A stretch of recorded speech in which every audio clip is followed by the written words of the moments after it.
A todos ustedes les doy la más cordial bienvenida a este webinar que hemos titulado Estrategia Digital, convirtiendo retos en oportunidades. ¿Y qué es lo que vamos a hacer a lo largo de esta sesión?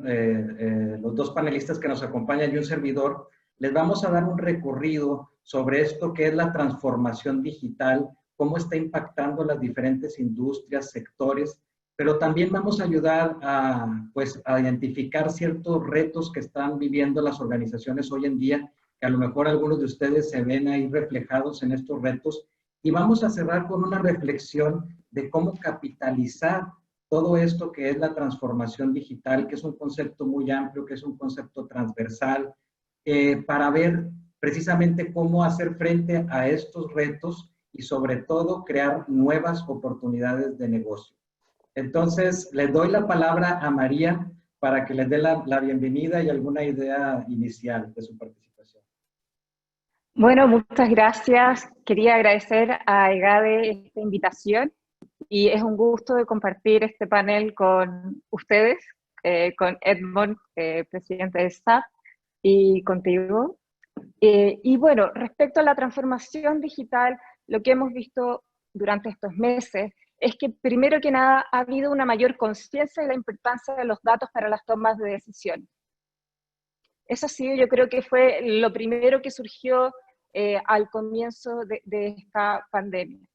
Lo otro es que también nos hemos dado cuenta que existen numerosas tecnologías o soluciones disponibles para mejorar de forma más eficiente y eficaz muchos procesos, pero que hasta ahora las habíamos subutilizado, que van desde aplicaciones como Zoom, que ahora de hecho están evaluadas, digamos, han más que duplicado su valor bursátil, y por otra parte, existen otros tipos de tecnologías que son las deep techs o tecnologías profundas como blockchain, inteligencia artificial, big data, entre otras, que a través de la combinación de criptografía, la trazabilidad, georreferencia, reconocimiento facial, visualizaciones en 3D, captura de temperatura y data analytics, nos permiten en forma mucho más también eficiente y segura realizar mantenimientos y seguimiento de infraestructura crítica a distancia, exponiendo de menor forma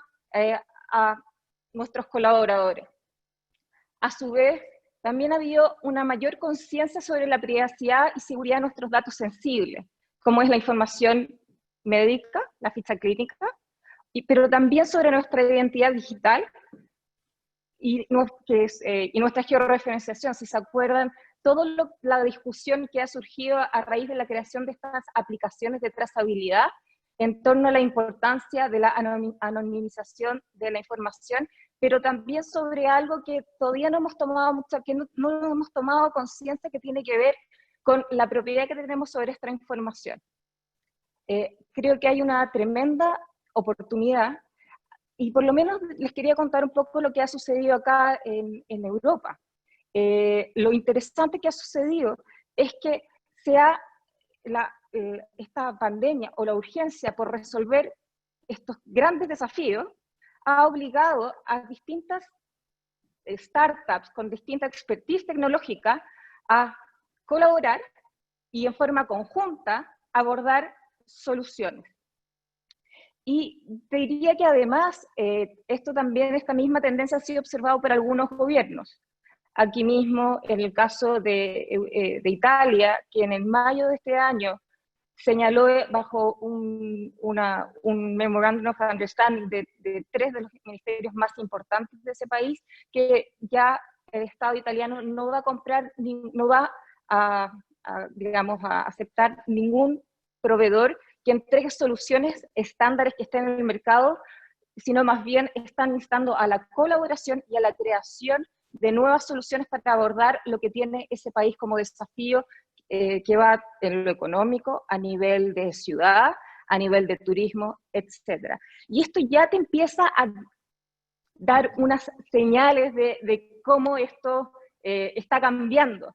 Además, Europa es un caso súper interesante, porque además es una región que lleva años trabajando mucho en todo el tema de privacidad de datos e identidad digital.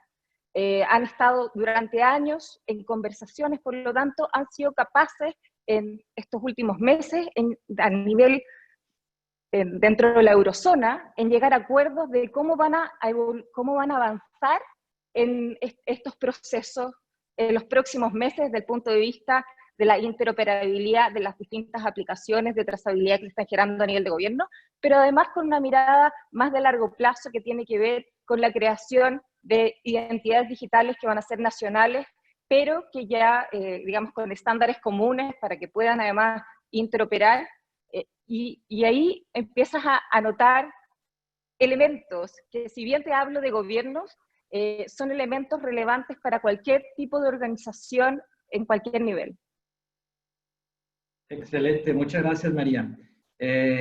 Ya empieza a visualizarse algunos elementos que hemos platicado en cuanto a qué son estas tecnologías, qué es esta transformación y algunos retos, no solamente a nivel organización, sino a nivel personal, a nivel país, como lo comenta María.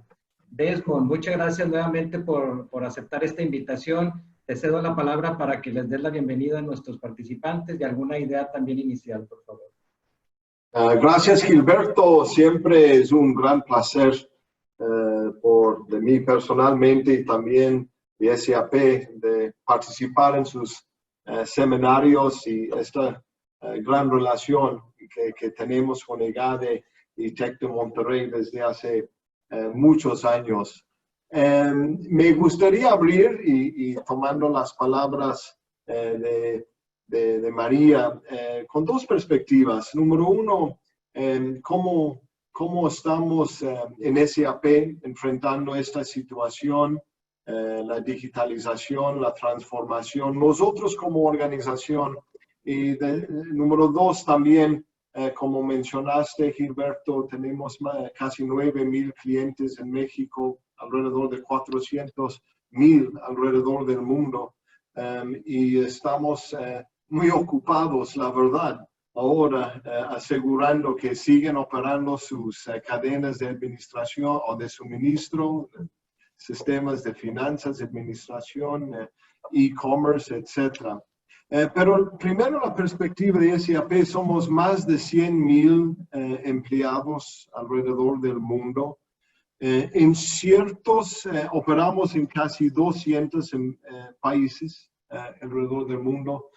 Casi cada país en América Latina, podemos decir en las Américas, también en la mayoría de los países en Asia, en África, en Medio Oriente, el Oriente. Entonces, es muy interesante la experiencia que estamos viviendo, porque en ciertas culturas, como en Estados Unidos, Alemania, Austria, Irlanda, el modelo de trabajar de casa era normal en SAP para muchos.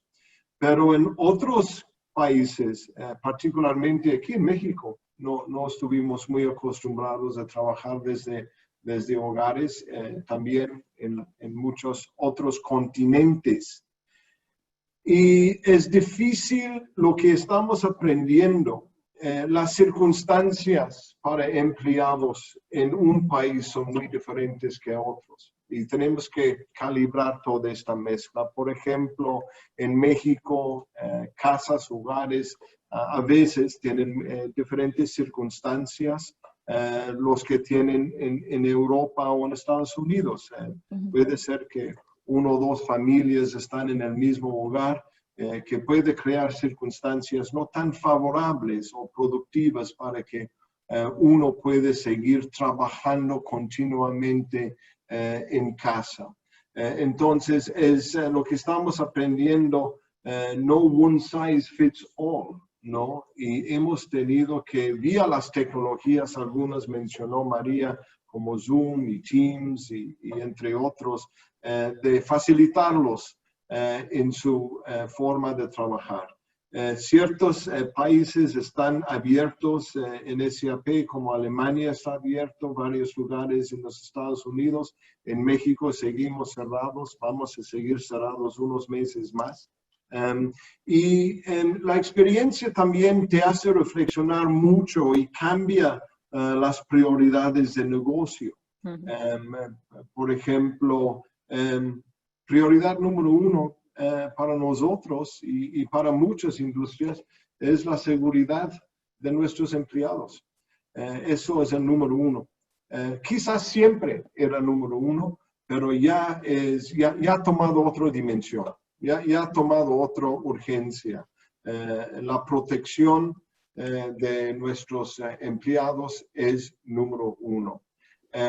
Eso va a implicar muchos cambios en cómo operamos, en cómo vamos a equipar nuestras oficinas en México, en otras ciudades en la República. Ha cambiado procesos de cómo interactuamos con clientes. Ahora estamos con un modelo 100% virtual, con clientes en todos los procesos, soporte, comercial, consultoría, implementaciones. Cuando se explotó este brote al principio, bueno, cuando en América Latina empezamos a dar cuenta, ¿no? Por ahí en marzo, abril, de la magnitud y la potencial de la COVID-19, tuvimos que poner 750 proyectos de forma presencial a remoto de un día a otro, 750 implementaciones de SAP alrededor de América Latina. Solamente con SAP, eso no habla de nuestros partners y empresas consultores. Quizás hay 2,000 proyectos en este momento en pie. Entonces tuvimos que adaptarnos a esto. Gracias, puedo compartir que va muy bien y en ciertos casos hasta más productivos. Nuestra interacción con clientes es completamente distinto ahora. Estamos en modelo remoto.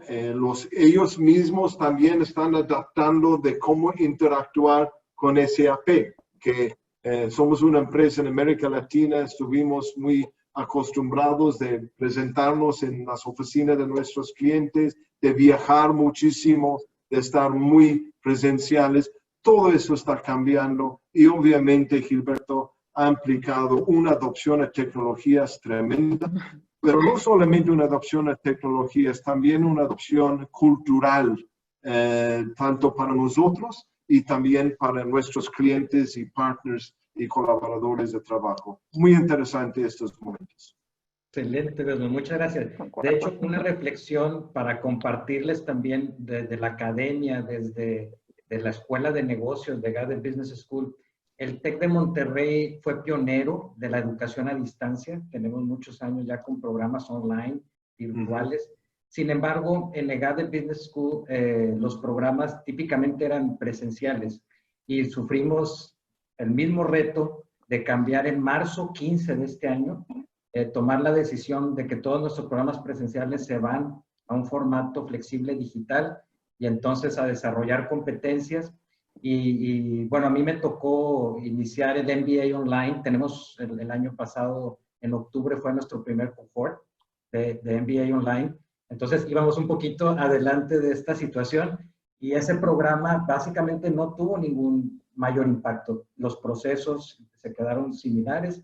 En los presenciales vamos cambiándolos y tenemos que visualizar también que en el corto mediano plazo debemos de estar preparados porque igual que ustedes estaban acostumbrados a atender a sus clientes en la oficina y hacer los viajes, nosotros teníamos nuestros programas en donde recibíamos a los alumnos en nuestras instalaciones, pero vamos cambiando y vamos transformándonos en esto y vemos en el corto plazo también nueva oferta de valor porque estamos viendo que nos abre una oportunidad, por ejemplo, de internacionalización, que si bien la tenemos en nuestras sedes, ahora va a ser fantástica, que vamos a poder tener a María también en nuestros programas, o a ti, Desmond, de cualquier parte, interactuando a través de estos medios que se están volviendo cada vez más comunes en nuestros programas.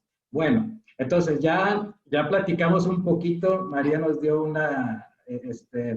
un viaje, un recorrido sobre estas tecnologías. Desmond nos platica sobre la experiencia que tiene SAP con toda esta presencia a nivel mundial, la cuestión cultural ya vamos viendo. Entonces yo quisiera empezar a abordar con ustedes los retos. O sea, estamos hablando de que sí, por ejemplo, yo les platicaba, se nos presenta este reto de cambiar programas, se nos presenta este reto de cambiar herramientas, tecnologías, adaptarlas rápidamente. Entonces, ustedes, desde su perspectiva, ¿cuál es el reto principal? Porque ya está la tecnología y todo, pero cuando se quiere implementar, ya Desmond nos hacía ver que la cultura puede ser importante, pero ¿qué otros retos son importantes? ¿Qué sectores en particular se ven más afectados o qué áreas funcionales dentro de la organización o será general? Entonces, María, te cedo la palabra para profundizar y detallar los retos más o menos así fundamentales. Bueno, primero que nada, como tú señalas, y también los dos ejemplos que ustedes han dado, el primer reto sigue siendo cultural, porque si bien es cierto, una cultura, por ejemplo, la de EGADE, tenía más fácil, digamos, estaba más cercana a esta cultura digital y se pudo adaptar más rápido, así como el caso de SAP, no toda la población tiene esa misma cultura digital. Y cuando pensamos en tener de verdad una economía digital, tenemos que primero, por eso decía, y disculpe que siempre vaya al pasado, pero tiene que ver con que existen retos que aún no se han abordado de la primera era digital, que es la era de Internet o la era de información, que tiene que ver con cobertura, tiene que ver con calidad de acceso a Internet, primero que nada. Tienes que, además, los temas de privacidad y seguridad, que Desmond seguro sabe que cuando tú digitalizas una economía, estos temas pasan a ser centrales, porque tienes a toda la economía expuesta a ciberataques y digamos, a que se expongan tu información. Y ahí ese yo diría que es el primer reto. Segundo, por supuesto, desde el punto de vista de contexto y negocio, tiene que ver primero el realmente comprender el potencial que tienen estas tecnologías para facilitarnos o desarrollar procesos. Es muy distinto hablar de querer simplemente subir procesos a la nube a tener una comprensión del potencial de esta tecnología y el de transformar estos procesos y hacerlos más eficientes. Las áreas que abarca, la verdad, que finalmente son todas, porque si tú quieres hacer cambios de modelos de negocio, igual en muchos casos hay implicancias regulatorias. Un ejemplo muy concreto, al usar tecnología blockchain y utilizar criptoactivos o la digitalización de ciertos procesos que antes eran realizados por notarios o conservadores, hay temas legales que igual hay que abordar para desarrollar nuevos modelos. De hecho, desde el punto de vista también de los criptoactivos, digamos, la aceptación regulatoria de este tipo de instrumentos. Entonces, el desafío tenemos que verlo de una forma multidimensional. Por eso, además, la propuesta es trabajar en ecosistemas, de tal forma que se puedan abordar en forma rápida y eficiente el reto que implica realmente transitar la economía digital. Porque lo que hemos vivido hasta ahora es simplemente el subir un documento, un PDF, que no tiene un valor legal necesariamente. De hecho, existen, por ejemplo, muy pocos países donde tienen firmas digitales que tienen la validez en otras jurisdicciones. Entonces, si te das cuenta, cuando estamos hablando de una economía que además está cambiando la forma en que se concibe la globalización, tienes también estos aspectos que te digo que antes tú quizás no tenías dentro de tu visión inmediata. Las áreas, como te decía, las abarcan todas, porque hay temas que son muy prácticos, que van a ir con los procesos de logística. Cualquier producto va a requerir hoy en día procesos de certificación, de sanitización, que hoy no están considerándose, que por supuesto van a tener costos adicionales. Por lo tanto, toda esa cadena logística también va a tener el desafío de repensar sus procesos y hacerse más eficientes. Y para eso hay bastantes tecnologías que lo pueden permitir. Por ejemplo, blockchain en combinación con el Internet de las Cosas, con inteligencia artificial. De hecho, existen aplicaciones, o más bien startups, que se dedican a entregar soluciones en este tipo de área. Pero al final, el desafío siempre está en el CEO y en el directorio. El tener la visión de cuáles son los desafíos de la construcción de la economía digital que va a venir ahora, además en un contexto en que nuestros clientes ya no necesariamente van a tener el mismo poder adquisitivo que tenía antes, ya sean empresas que ya no van a tener, que no tienen el mismo flujo de caja, o que van a empezar a operar en forma distinta, o clientes finales que digamos, van a haber interrumpido sus flujos. Y ese es el gran desafío, es cómo transformar, además, una economía que entreguemos productos y servicios que le agregue valor, que sean accesibles y que cumplan con el objetivo. Un ejemplo muy concreto, por ejemplo, el sistema financiero con todos los procesos de remesas. Hoy en día, Western Union, por ejemplo, cobra aproximadamente un 10% de la remesa, o un banco, al realizar una transacción SWIFT, entre ambos bancos cobran $100. Hoy en día, tecnologías como blockchain, ya, en que ya hay bancos trabajando, de hecho, el UBS, Lloyds, Santander y otros bancos, el año pasado crearon un consorcio en Londres para crear un Utility Settlement Token que permita realizar las transacciones SWIFT a un costo mucho más bajo. ¿Y eso qué va a permitir? Va a permitir reducir los costos asociados y llegar a una población que hoy no estaban accediendo.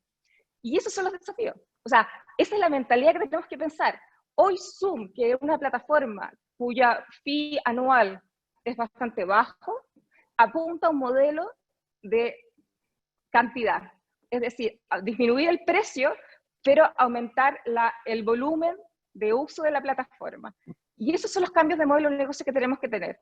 Además, por supuesto, volviendo a la tecnología blockchain, que a través de la creación de criptoactivos, que no es solamente la criptomoneda, sino también son activos que pueden ser energía renovable, también el reciclaje de plásticos en el mar, se pueden crear modelos de negocio mucho más sostenibles y que agreguen valor no solamente a la sociedad, sino a la economía en sí misma. Gracias María, ya se está poniendo muy interesante. Y una cosita, por supuesto, antes de irme, lo voy a decir bien corto, y obviamente para todo esto necesitamos formación de capital humano, y ahí es donde instituciones como EGADE pueden contribuir, porque se necesitan desarrolladores, pero además C-levels y consejeros que logren tener esta visión de los nuevos modelos de negocios que se pueden alcanzar. Es correcto, María. Sí, entonces, el gran reto, tú mencionaste algunos elementos importantes, ¿verdad? De entender, de la estrategia, de cómo manejar este multinivel de impacto, ¿verdad? Entender que desde el individuo, la organización, la sociedad, la economía se ve afectada. La ciberseguridad es un gran reto también. Desmond, desde la perspectiva de SAP, y yo creo que con esa cobertura y esa gran cantidad de clientes a los que ustedes llegan, ¿cuáles son los retos que visualizas tú para complementar lo que dice María en cuanto tanto la situación actual que se está viviendo por la cuestión de salud que comentabas, pero después un poquito más allá cuando se está iniciando a lo mejor o ya se va a arrancar algo? ¿Qué es lo que se enfrentan las empresas? Gracias, Gilberto. Me gustaría tomar la perspectiva del consumidor para contestar a tu pregunta. Y voy a dar unos ejemplos específicos. Cualquier empresa ahorita, no importa la industria, si estás en aerolíneas, si estás en consumo, si estás en alimentos y bebidas o en educación, como bien mencionaste, el caso de Tecno Monterrey, no importa la industria, están afectados. La disrupción es tremenda. Y quizás me atrevo a decir, la prioridad para cualquier empresa en este momento es cómo puedo seguir sirviendo a mi cliente. ya con canales digitales. Para muchos es el único canal en este momento y quizás para unos meses más, en algunos casos para siempre. Entonces, uno es cómo me mantengo entregando un producto o un servicio a mi cliente y cómo me mantengo mi negocio operando, mis empleados seguros y también económicamente viable. Es muy importante. Muchos retos. Número 2, cuando el cómo ya está más claro, lo siguiente es, ¿cómo me aseguro que la experiencia es favorable? O en algunos casos aceptable, ¿no? Para muchas empresas, quizás por falta de digitalizar hace años, el único que pueden lograr en este momento es un servicio aceptable, no magnífico. Para otros, como ya están más avanzados en la adopción digital, tienen una excelente oportunidad de crear una experiencia para el consumidor final fantástico. Yo creo que todos en este auditorio hoy hemos tenido experiencias así en los últimos meses, como hemos vivido o sobrevivido consumiendo en línea. Antes de entrar en esta conferencia, estuve practicando con uno de nuestros clientes en México, una cadena de deportes con orígenes en Monterrey. No puedo mencionar su nombre, pero la verdad, y me comentó el director general que sus ventas en línea han aumentado 1000%. 1000%. Artículos de deporte, ropa, etcétera. Tienen 200 tiendas en la República. Y me comentó Desmond, me acuerdo hace 5 años cuando iniciamos conversaciones de transformación digital, que sonaba muy futurístico y sonaba un mal necesario para muchos y sonaba en aquella época, ¿lo hago o no lo hago? Y la pregunta fue, me acuerdo muy bien, ¿por qué ahora? ¿No? Mi prioridad es abrir tiendas y contratar gente, etcétera. ¿Por qué debo? Y fue ellos mismos que dijeron, pues nunca va a ser un momento perfecto. Nunca va a ser un momento perfecto para hacer la digitalización.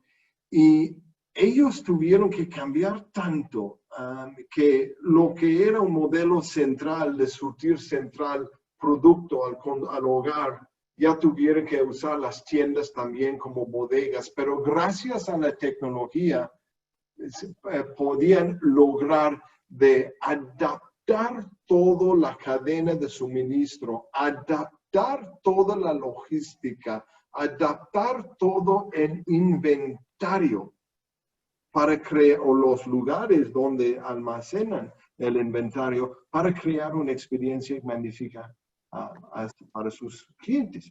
Ahora bien, sin, la verdad, y tengo que decirlo, sin tecnología eso es imposible. Imposible. Entonces, nuestra experiencia y nuestro reto en SAP es de ayudar ahorita a nuestros clientes, número 1, continuar sirviendo clientes como están, ¿no? Como están. Número 2, ayudarles a acelerar ahora, porque la conciencia y la realización es digitalización ya no es un nice to have, es absolutamente necesario. Antes practicamos de tener una evolución, y transformación digital es una evolución, no es un proyecto, ya estoy digitalizado. María mencionó blockchain y el uso de blockchain y tiene toda razón, coincido con ella 100%, pero es una evolución, es un journey. Los que empezaron hace años están, me acuerdo, si empiezas esto antes vas a tener una ventaja competitiva.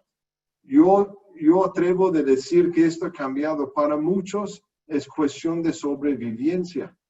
Ya no es una ventaja solo competitiva.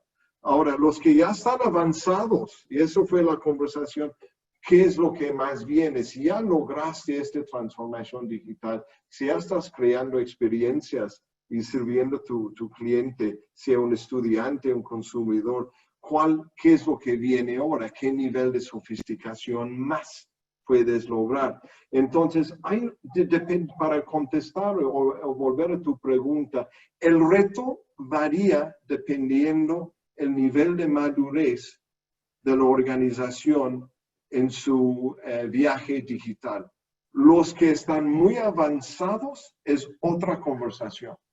Es otra conversación porque ya tienen una ventaja competitiva tremenda. De otro escala, los que están muy básicos o en algunos que ni siquiera han empezado su transformación digital, es otro reto. Yo digo, en muchos casos, de sobrevivir. Y entre los dos extremos hay grandes oportunidades para todos, particularmente en México, Gilberto. Esas son las experiencias que estamos viviendo en SAP día tras día tras día ahora. Es correcto. Excelente, Dedo. Muchas gracias por este insight. Fíjate que cuando estabas comentando de este cliente de deportes, que tienen tiendas de deportes, se me vino a la mente un caso. Yo también soy profesor de Business Intelligence y Business Analytics en los programas de GADE.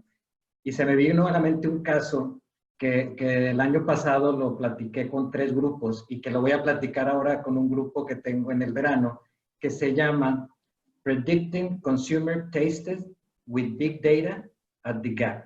Es un caso de Harvard que habla de Gap con todo este movimiento. Sí. Y me estaba acordando de unas palabras de unos alumnos porque tenemos un caso y lo debatimos entre todos los equipos y cada quien tiene su postura. ¿Se puede predecir la moda o no? ¿Es conveniente ir online o no? Y entonces el caso está muy interesante y todavía algunas personas el año pasado, es más, en enero de este año, debatían el hecho de que es preferible ir a la tienda a probarse una prenda Gap que comprarla en línea. Y estamos de acuerdo. O sea, si se tiene la opción, eso es. Pero cuando ya no hay opción, precisamente cuando dices tú, es en donde estos canales sirven de mucho. Entonces, Gap hizo ese ejercicio de qué hago, me quedo con mis tiendas, las cierro, me voy online, hago un partner con algún tercero, etcétera. Y creo que es muy importante, yo veo que va a cambiar la discusión ahora que hable con los alumnos en el verano, porque es otro contexto. Entonces, ya no te cuestionas si necesitas o no necesitas un omnicanal o un canal digital. Ya no te cuestionas si necesitas cadenas de suministro y de abastecimiento adaptativas, o sea, que realmente estén censando el mercado. Ya no te cuestionas si el Big Data, como decía María, es bueno o no. Si necesito conseguir datos para precisamente desarrollar estas capacidades de planeación y de estrategia.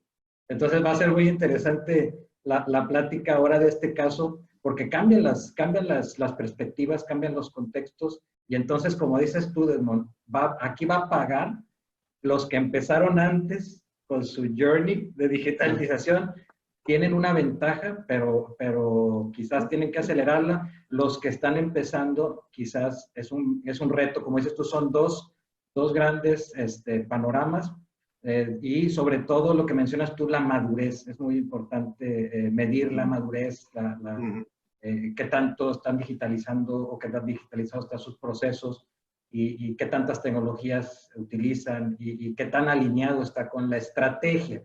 Entonces, hablando de estrategia, quisiera entrar ya en el bloque de cómo conectar esto con la estrategia. Estrategia digital, la idea de nombrar el webinar de hoy de esta manera es precisamente esta idea porteriana, ¿verdad? De que la estrategia lo es todo, la estrategia está distribuida en una cadena de valor, como decía María, está en todos los procesos, se puede convertir, se puede generar valor en toda esta cadena, pero tiene que estar alineado, obviamente, con el entorno, tiene que estar alineado con la visión, con la misión de la empresa, con la cultura. Entonces, definitivamente no es implementar una herramienta y se acabó. De hecho, me vienen a la mente también dos conceptos muy interesantes, que es el underinvestment, que es uno de los principales retos de transformación digital o de estos proyectos. Como decía María, si todavía no estás evolucionado a la red o al Internet, el camino es más tortuoso, es más largo. Y también el cambio de paradigma, precisamente que esto no es una tecnología en particular que tiene un principio y la implementación, sino que va de la mano, va ligado con todos los procesos, con toda la razón de ser, con toda la misión, la visión de las compañías. Entonces, en relación a este concepto de estrategia, ya para entrar en la etapa de ahora sí cómo capitalizar todo esto y convertirlo en valor, algunas recomendaciones o algunas reflexiones que nos puedes compartir, María. Bueno, primero que la estrategia digital debiera ser concebida más que como iniciativa de digitalización, de procesos que se suban a la nube. Debe ser un proceso cultural de innovación y eficiencia continua y multidimensional que incorpore a todos los agentes en la cadena de valor y que combine, como hablamos antes, distintas tecnologías. Creo que además es importante considerar que como tú señalas, el primero es el cambio de paradigma. Lo que está sucediendo hoy es que está habiendo una aceleración de la cultura digital, forzada. ¿Ya? De hecho, estuve conversando con Caroline Casey, que es vicepresidenta de innovación para Europa de Mastercard, y me decía que ahora digamos, la gente probablemente va a estar más proclive a inclusive pagar con sus wireless, es decir, con sus Apple Watch o con su dispositivo móvil, etcétera, que eran cosas que antes se veían como un proceso muy, muy lejano. Por otra parte, este cambio de paradigma también tiene que ver con las tecnologías disponibles. Yo no creo que, digamos, hoy definitivamente estamos en una situación de emergencia en que tenemos que buscar, a como dé lugar, adecuar nuestro proceso para poder tener cierta continuidad operacional de nuestros productos y servicios, como señala Desmond. Pero en lo que se refiere a la estrategia, no necesariamente quien ya lleva un camino recorrido es quien tiene la ventaja, porque no necesariamente está con el cambio de paradigma de las tecnologías disponibles. Cuando hablo de Internet y digo intencionalmente la primera era de la economía digital, es porque, por lo menos de la visión que tenemos del Blockchain Research Institute, es que blockchain es una tecnología que que es la segunda era de Internet, la era del valor, el protocolo de confianza, que es una tecnología que permite nuevas formas de interactuar, que permite nuevos modelos de negocio, porque permite automatizar procesos y acuerdos en múltiples actores y además generar transparencia en torno a ellos. Los modelos que nosotros conocemos, en base al cual se ha sustentado la economía que hoy conocemos, está sustentada en las asimetrías de información y la simplificación de procesos y por ende utilización de muchos intermediarios en los procesos que hacen de verificador, ¿ya? Esta nueva tecnología nos permite cambiar esos paradigmas y por eso la menciono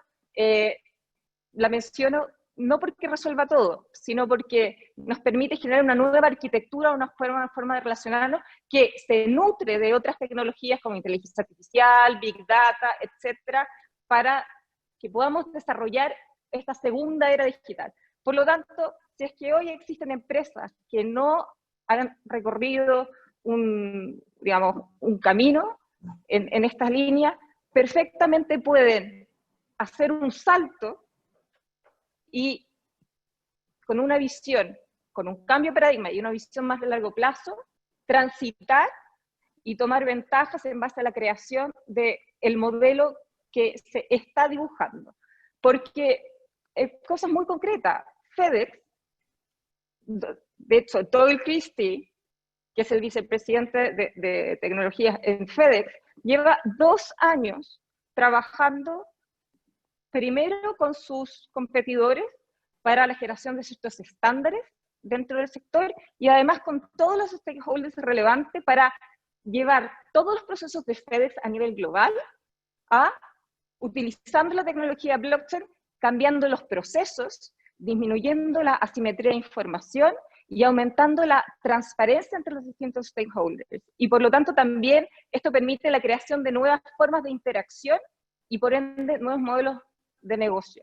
De hecho, si ustedes nombraron a Porter, Porter en su segunda era, que más o menos desde el año 2004, habla de la creación de valor o famoso share value, que supuestamente muchos lo confundían con esto de reemplazar la responsabilidad social empresarial. Pero en realidad lo que dice Porter es que tú tienes que incorporar a todos los stakeholders como parte de tu estrategia, que no existe una forma única, y la diferencia es que el año 2004, 2005, no existía una tecnología que te permitiera interactuar en una forma eficiente con tantos actores y generar contratos y cerrar acuerdos, generar transparencia, etc. Esas son las oportunidades que tenemos. Tenemos una oportunidad de realmente transitar a una economía digital. Tenemos, desde el punto de vista de educación, realmente generar instrumentos y contenido que sea viable el poder transmitir con estos medios online, porque no es lo mismo. De hecho, quiero dar como ejemplo el caso de Estonia. También me ha tocado conversar, en mayo estuve conversando con Thomas Ilves, que es el expresidente de Estonia, que desde el año 95, de hecho, antes de que fuera presidente, él empezó a, digamos, convencer a políticos sobre la importancia de la digitalización de la educación. Durante sus 2 gobiernos, Estonia se transformó en el país más digitalizado. Solamente hay 3 cosas que tú no puedes hacer a nivel digital. Uno es casarte porque quieren verificar que ambas personas tienen consentimiento y que no hay ninguna presión. Segundo es divorciarte. Y el tercero es el hacer registro de propiedades. No porque no se puede, porque sí se puede, de hecho blockchain lo permite, sino porque quieren evitar que se produzcan shell companies, dado que tú en Estonia tú puedes crear una empresa desde otro país y participar y realizar todas las actividades, ni siquiera habiendo pesado esa jurisdicción. Esos son los cambios de paradigma, y por eso y es muy importante comprender que, por eso digo, y estamos hablando de tecnologías desde el año 95. Además, en estas oportunidades es también aprender de quienes han tenido procesos, como por ejemplo el caso de Estonia, en que en su proceso de digitalización, al comienzo no utilizó blockchain y recibió tan número de ataques, ciberataques, que finalmente emigró a tecnología blockchain para resguardar la seguridad de la información. Además, la visión que tuvo de largo plazo de inclusive ir más allá en todo lo que se refiere a privacidad de datos en relación a la regulación europea. En Estonia, los datos, primero que nada, y que es algo que yo sé que es un desafío en México al ser un país federado, en Estonia tú tienes la ficha, toda tu historial clínico lo tienes digital. Imagínense que en Chile, aun cuando existe la ficha clínica única, como paciente yo no tengo toda mi información porque me hago un examen en un laboratorio, consulto a un doctor especialista en determinado hospital, pero si tengo otra necesidad clínica, voy a otro hospital que no tiene la información que digamos, ni el laboratorio, ni el del hospital anterior. Y además esos datos pertenecen a la persona, que tampoco es algo que sucede hoy. Porque lo que sucede es que, de hecho, hoy empresas como por ejemplo IBM compra historiales clínicos a grandes hospitales como la Mayo Clinic y nutre de esa información los algoritmos de Watson Health. En la medida que estamos transitando, y esto también es importante porque tiene que ver con los cambios de modelos de negocio, porque hoy existen muchos modelos de negocio y de marketing que se basan en el uso de datos de las identidades digitales de las personas que quedan en Internet, que va desde cada vez que tú buscas algo en Google, cada clave o cada foto que subes en Facebook, etc. Y eso, digamos, en un horizonte de aquí a 10 años, puede cambiar. Y es muy importante tenerlo claro, porque si no, suceden eventos en que no fuiste capaz de prever hacia dónde estaba transitando la humanidad.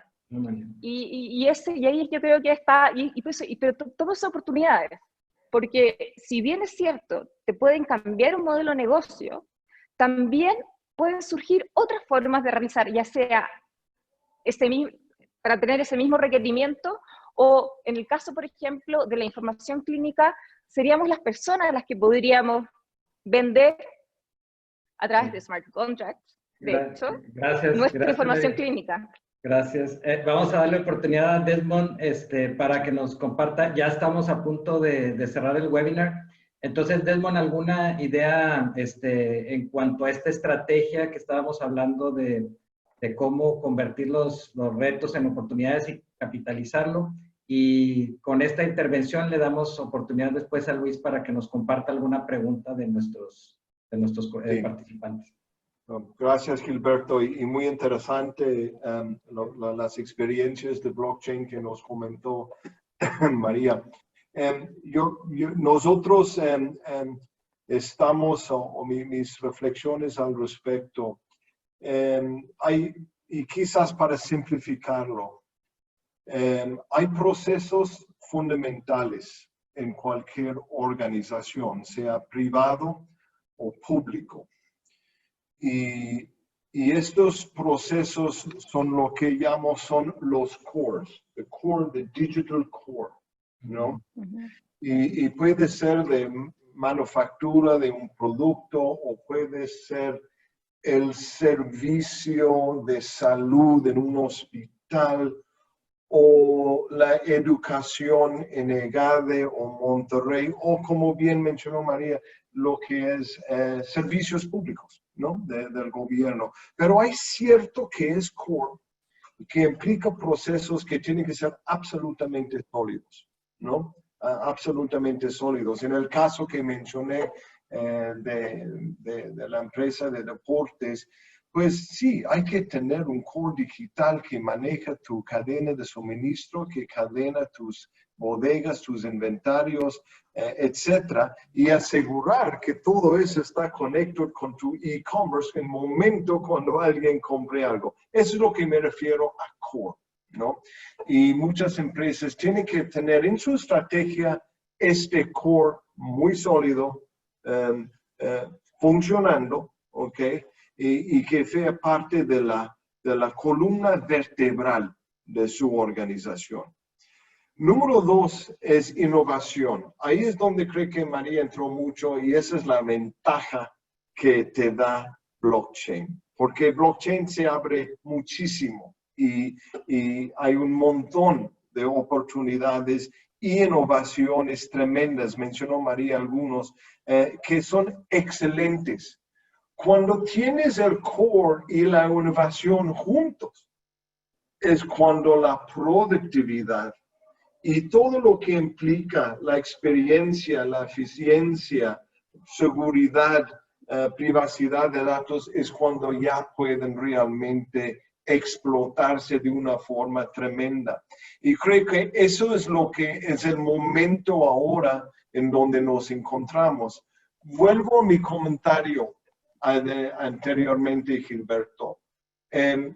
Mucho depende de la madurez de la organización.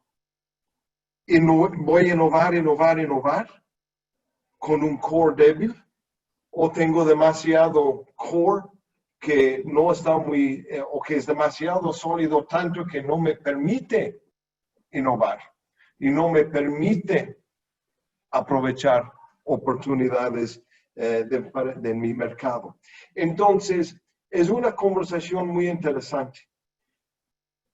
Yo lo veo en el mundo que hay que tener los dos, ¿no? Y ya estamos viendo en este momento de acelerar esto, es la nueva norma. Y los que dicen que no es necesario o estoy renuente de entrar, yo diría que muchos no van a sobrevivir, honestamente. Así es el grado de seriedad en que nos encontramos en este momento. Como comenté, hay que tener cores, procesos, core digitales, procesos sólidos. Y ahora también es un gran momento de los que ya tienen esto, es de innovar con temas como blockchain y innovaciones así. Y no olvidamos el factor humano. Al fin de cuentas, total. Alguien tiene que programar. El capital humano, es correcto. Alguien tiene que programar. Exacto. Bueno, miren, estamos a 4 minutitos de terminar. Luis, no sé si hay alguna pregunta, yo creo que decimos rapidito. Sí, gracias Gilberto. Muchísimas gracias a todos por su participación. Tenemos una pregunta del público enfocada en el emprendimiento. Dice, ¿qué áreas de oportunidad debe de aprovechar el emprendedor en temas de transformación digital para innovar en la estructura de negocio o empresa? Ok.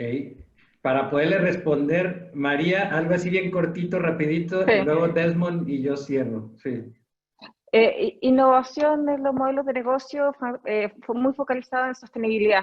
De hecho, hoy justamente BlackRock sacó un documento que habla que hacia allá va el eje, y sí señalar que acá en Europa se está invirtiendo muchas startups que utilizan estas tecnologías, pero para la creación de modelos sostenibles. Es correcto. Desmond, ¿alguna idea para algún emprendimiento? Innovación y tecnología son facilitadores para servir un cliente, un consumidor.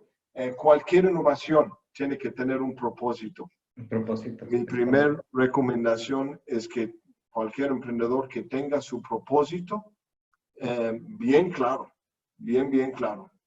Y luego ves cómo te puede ayudar tecnología, sea blockchain, SAP o lo que sea, pero que el propósito está muy sólido primero.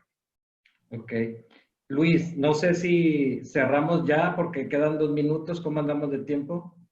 En efecto, Gilberto, gracias. Excelente. Bueno, pero miren, quiero agradecerle nuevamente a María por su participación. Muchas gracias, María. Desmond, es un hasta luego. Vamos a seguir haciendo intervenciones y participaciones de este tipo. En el verano vamos a empezar a invitarlos a estos nuevos programas que tienen contenido digital. De hecho, estamos por lanzar una especialidad en estrategia digital. Entonces, María ya aceptó la invitación para participar en ella. Desmond también. Entonces, estén al pendiente de estos foros que vamos a hacer por este medio por lo pronto y en un futuro cercano, si se puede, algo presencial. Muchísimas gracias, María. Muchísimas gracias, Desmond. Gracias a ustedes. Fue un placer haber tenido en este webinar. Que tengan muy buena tarde.